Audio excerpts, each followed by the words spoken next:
Welcome to the EXCELcast. I'm Melissa Coppola, your student host, and I'm an assistant here at the EXCEL Lab at the University of Michigan School of Music, Theater, and Dance. And today I'm here with Jane Chu, who is the chairman of the National Endowment for the Arts, our federal arts agency.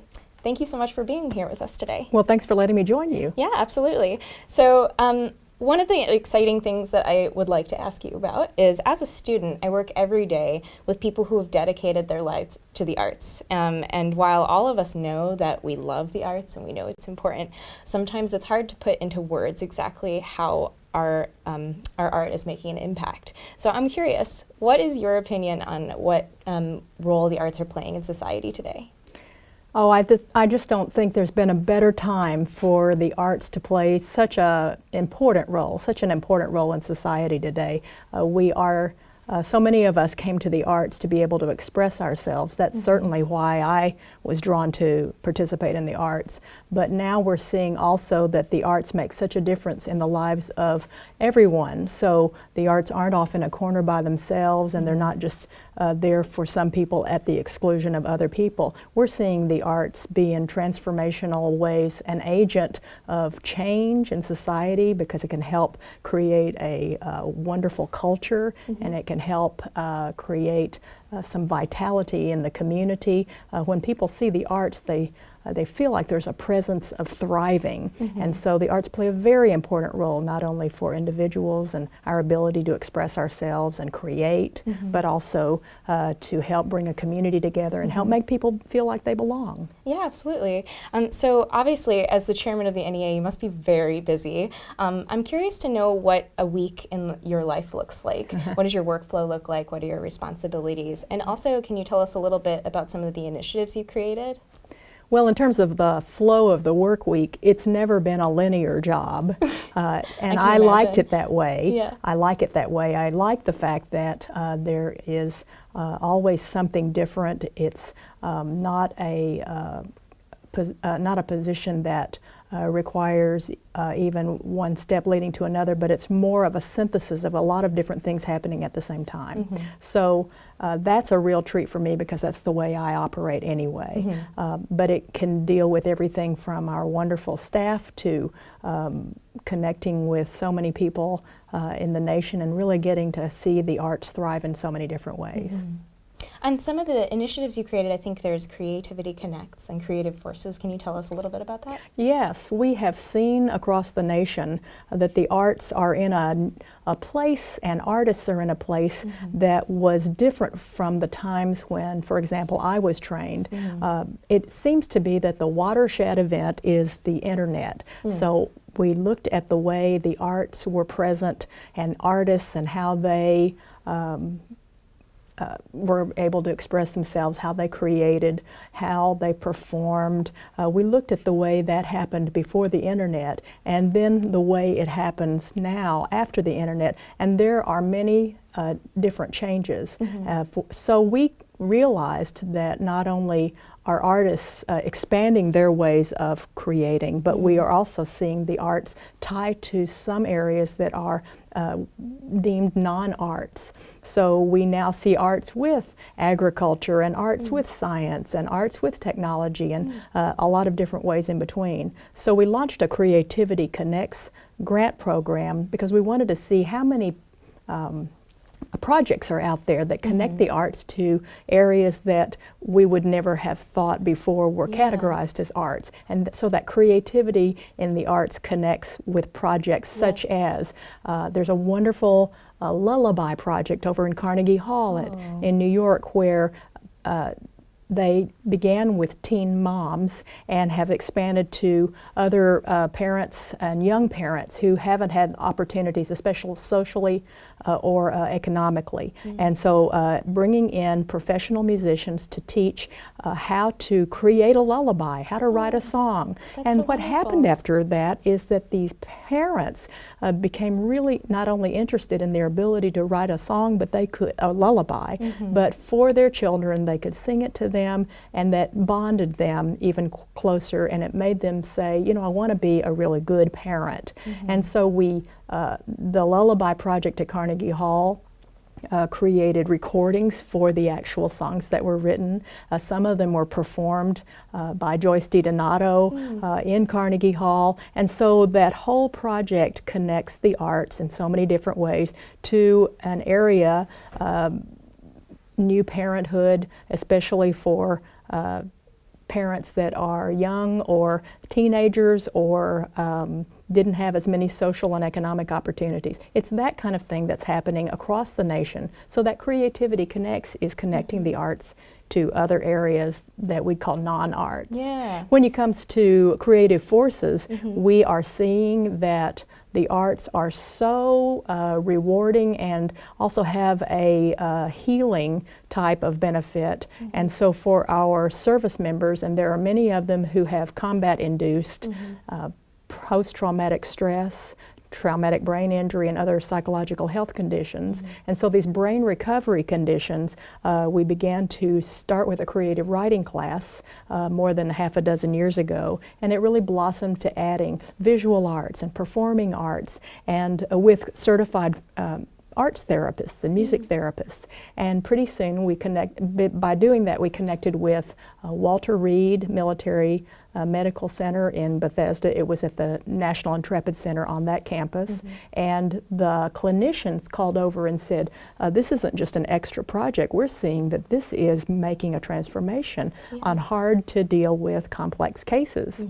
So they made it part of their standard of care, and now we've expanded across the nation. We're so appreciative of Congress giving us extra money to expand to 12 other sites so our service members can have that opportunity. I love those projects. That's so exciting. Very cool. So one of the things I find really exciting about your career in particular is the opportunity that you have to travel across the country and meet people in these different communities and see what these people are doing to integrate arts and bring people closer together. So I'm wondering if you have any particular stories that you've seen, or maybe an event or a project that really deeply moved you, and what kind of impact those artists were making. The arts are thriving across the nation, so don't let anybody tell us that the arts are off in a corner by themselves or that they are diminishing when they are expanding in so many different ways. So that's been so heartening to see the great projects happening across the nation. The National Endowment for the Arts has grants in about 16,000 communities. So being able to see a whole lot of different projects. For example, when the Baltimore Symphony went out into the community and played in the community during a time of unrest, during the riots, the community realized not only was that a soothing presence, but it showed that the orchestra could really play a leadership role in the community that was unplanned for before, and people really realized, wait a minute, the arts can make a difference. I talked about our service members, and that is a wonderful and heartening opportunity. We went to a wonderful arts project in Southern California in a neighborhood that had it was very low, very high poverty, very few opportunities. And these kids were able to take music lessons, art lessons, and also apply them to their whole school curriculum. And the school board saw such a transformation in their ability to even understand academically, because they had another form of expression. In a lot of ways, the arts and music, that's a vocabulary too. Absolutely. And so because they could learn a science lesson as well as music lessons in a way to express themselves, it actually evened the playing field academically. The school board was saying, what more can we do to make this school an art school because of that? Those types of opportunities are heartening to see. Yeah, and then one really wonderful opportunity was in South Dakota when I visited the Oglala Lakota tribe, and we returned to them their original recordings of the 1800s of their tribe and gave them back to their library. And it was so meaningful to be able to return in a formal ceremony. These are your people, these are your recordings. It really demonstrates the preservation of not only your people and the ways, but a celebration of the arts, which was really at the heart of all of these recordings. So when we returned it back to them, that was just a win-win for all of us. Yeah, that is so heartwarming. I love that. So As a pianist, I was very excited to see in your bio that you have a background in piano performance and music education. Can you speak a little bit about how your background or your training has informed your work today? It's really been a very key component of all my leadership. And when I first got to playing the piano when I was about 8, my parents, who are from China, I grew up in Oklahoma and grew up in Arkansas. I was born in Oklahoma, but my parents spoke Chinese at home, and they wanted me at the time to speak English at school. And so straddling that bok choy corn dog juxtaposition, being from Arkansas, growing up in Arkansas, I got to see different perspectives at the same time and figure out how you honor all those perspectives without force-fitting everybody to be exactly like each other, which you can't. So the real treat, so I began to take piano lessons when I was 8, and I didn't think too much about it other than I was taking them because my parents enrolled me in piano lessons. But when my father died when I was 9, there really there weren't enough words for me to be able to express myself and express the grief over the loss of a parent. And probably most 9-year-olds don't have that opportunity, don't have that full vocabulary, and I really didn't because my parents spoke Chinese and I was speaking English. And so music and playing the piano was such a form of expression that I'm not sure I could fully articulate, but it transcended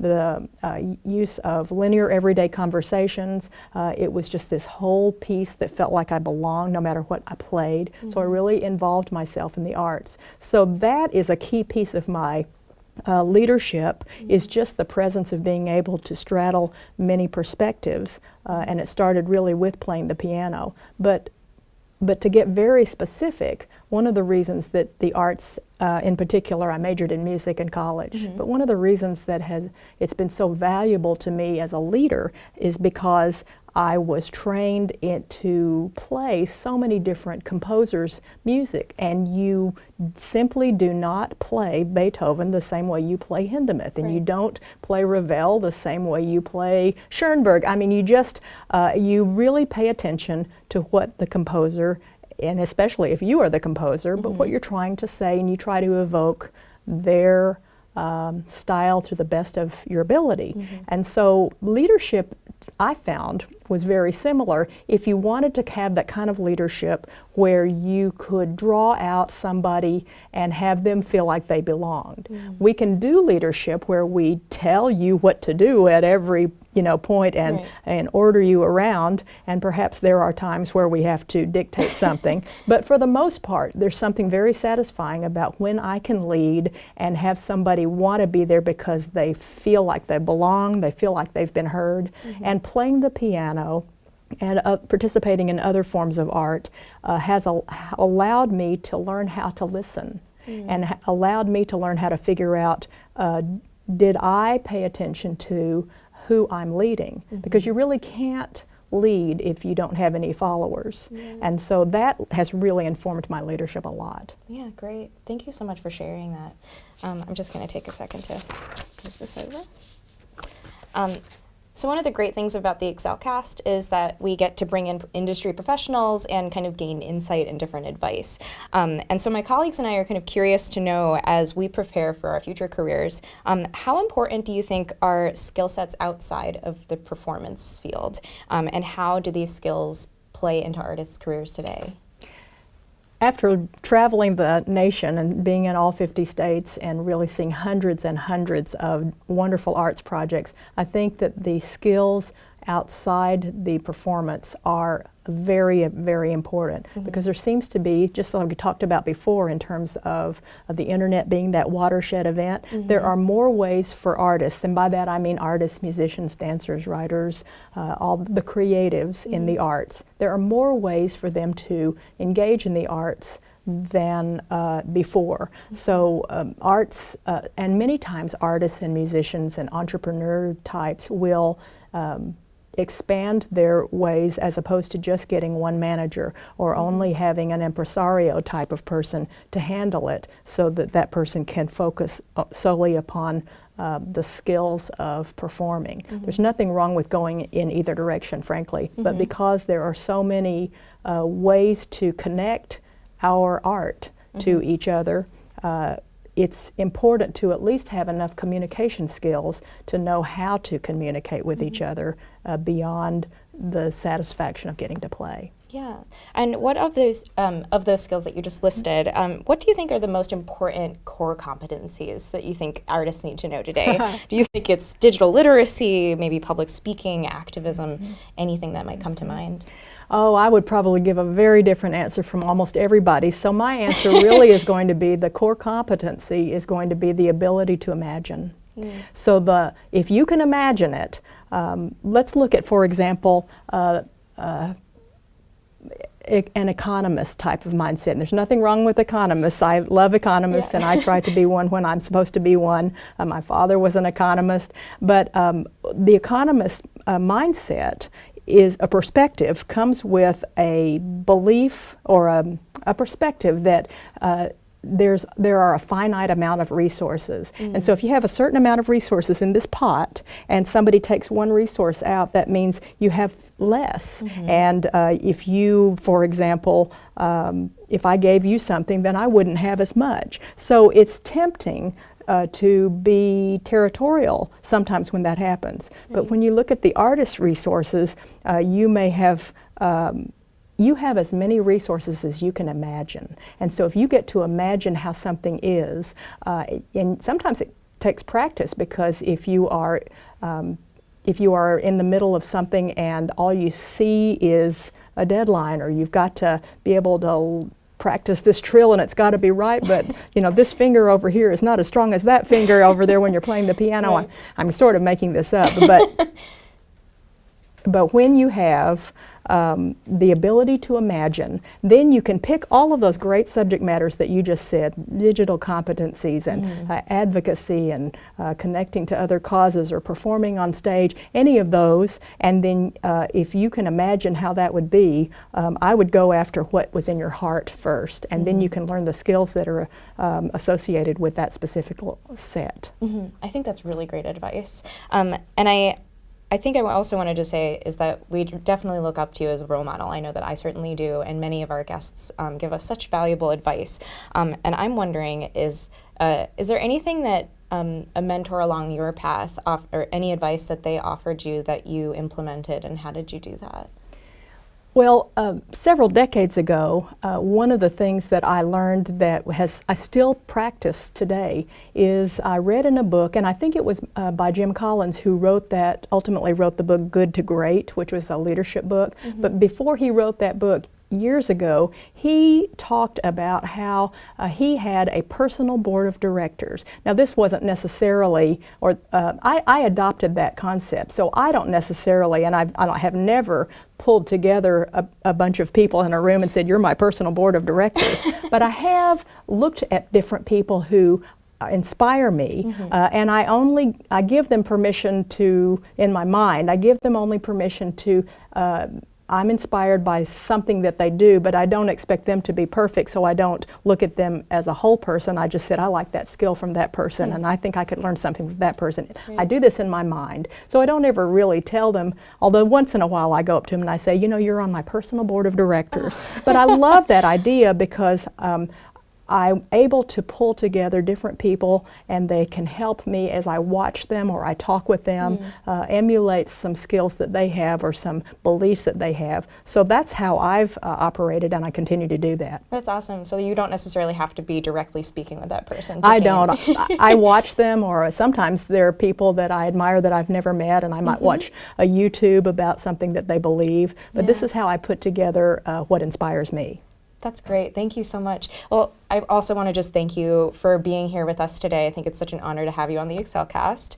So thanks for your time. Thanks very much. It's a pleasure. Thanks so much for watching this episode of the EXCELcast. Make sure to tune in next Tuesday for our next episode. Have a great day.